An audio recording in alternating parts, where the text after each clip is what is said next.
இரவு 7 மணி.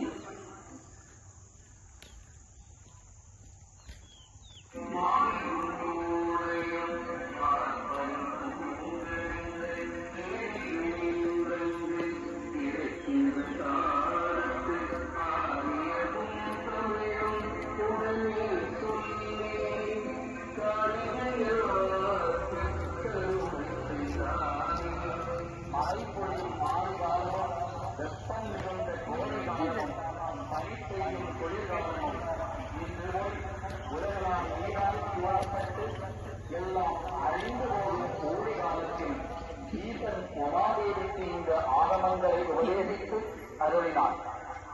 உலகத்துக்கெல்லாம் தாயான உமையவரிடம் இருந்து உயிர்கள் அவ்வேதப் பொருளை உணர்வதற்கு அதனை ஆரியமான சமஸ்கிருதத்திலும் நம் தமிழ் மொழியிலும் யாவருக்கும் இறைக்கருணை கிடைக்க இதை அருளச் செய்தானே.